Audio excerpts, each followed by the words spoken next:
નમસ્કાર, પત્રકાર સહદેવ બિલદાર. તમે જોઈ રહ્યા છો INTV લાઈવ ન્યૂઝ. હું હાલ ઉપસ્થિત છું સરગવાળા ખાતે કે જ્યાં ખેડૂતોના ખેતરમાંથી ગેસ લાઈન નીકળી રહી છે. તો ખેડૂત સાથે જ વાત કરીએ કે શું તકલીફ છે. મારું નામ ગોવિંદભાઈ છે, ગામ સરગવાળા. અમારા ગેસ લાઈનનું કામ ચાલુ છે, બરોબર.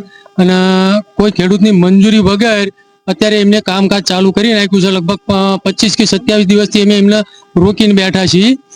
પછી પ્લસ કે જ્યાંથી એમને કામ ચાલુ કર્યું ત્યાંથી એમને 2.5 કિલોમીટર લગી કોઈ ખેતરના શેઢા રવા દીધા નથી. હવે ચોમાસાની સિઝન ચાલુ થઈ જાય છે અને બધા ખેતરના શેઢા તોડીને મૂક્યા છે. હવે વરસાદ આવે એટલે કોઈ એક ખેતરમાં પણ પાણી ટકી શકે એમ નથી. મામલતદાર સાહેબે રજૂઆત કરી છતાં એમને કોઈ હજી લગી 10-12 દિવસ થઈ ગયા તો કંપનીએ કંઈ એના ઉપર એક્શન લીધી નથી. અને કંપનીને એવું હોય કે અમારું આંદોલન 2 કે 4 દિવસમાં પતી જશે તો અમારી 6 મહિના લગીની અમારી તૈયારી છે, બરાબર. આ આંદોલન થઈ રહ્યું છે તો કેટલા ટાઈમથી આંદોલન કરી રહ્યા છે? અમારું આંદોલન ચાલે છે અંદાજિત લગભગ 1 મહિનેથી. 1 મહિનેથી આંદોલન ચાલી રહ્યું છે. આ ખેતરમાં શું નુકસાન થયું છે? ખેતરમાં નુકસાન તો વરસાદ જે પડે છે, હવે જે ખેતરના પાળા તોડી નાખ્યા છે એમાં બિલકુલ પાણી જ નહીં રહે, બરોબર. એ મોટું નુકસાન છે. તો અમારે વાવેતર શું કરવું? પાણી અંદર નહીં રહેતો, બિન પિયત અમારી ખેતી છે તો પાણી નહીં રહે તો અમારે વાવેતર શું કરવું? અને વાવેતર નહીં થાય તો આ ખેતરોની જે કઈ પાક નહીં પાકે તો એની વળતર અમને કોણ આપશે? તો હવે તમારી માંગ શું છે? અમારી માંગ એ જ છે કે આ જે અત્યારે કામ ચાલુ કર્યું છે એ કેન્સલ કરીને રોડની ધારા એ લઈ જાય.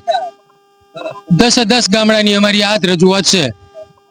ઓકે, ખેડૂતનું કહેવું છે કે જે આ ગેસ લાઈન ખેડૂતોના ખેતરમાંથી પસાર થઈ રહી છે તેનું કામ રોકીને રોડની ધારમાંથી લઈ જાય, જેથી કરીને ખેતરોમાં ખેડૂતને પાકને પણ નુકસાન ના થાય અને ખેતરને પણ નુકસાન ના થાય.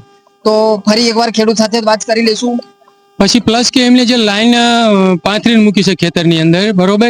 ઘણા ઝાઝા ભાગના ખેતર એવા છે કે જેના વચ્ચોવચ્ચ લાઈન આવે છે તો અત્યારે એ ખેતરના 2 ભાગ થઈ ગયા છે. તો ખેડૂતને હાંકવા જવું હોય કે અંદર કોઈ વાવેતર કરવા જવું હોય તો એ મોટામાં મોટી મુશ્કેલી છે.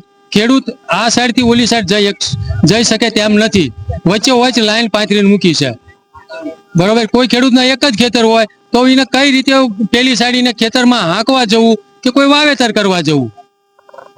તમે જોયું ખેડૂતોને ગેસ નીકળી રહી છે તો કેટલી ભારે મુશ્કેલીનો સામનો કરવો પડ્યો છે. તો જોઈએ હવે સરકાર એમની માંગ સ્વીકારશે કે નહીં. જોતા રહો INTV લાઈવ ન્યૂઝ सरगवाड़ा. देश और प्रदेश की खबरों के लिए अभी सब्सक्राइब कीजिए इंडिया टीवी लाइव, साथ ही बेल आइकन को दबाना बिल्कुल ना भूलें, जिससे सबसे पहले खबर आप तक पहुंच सके.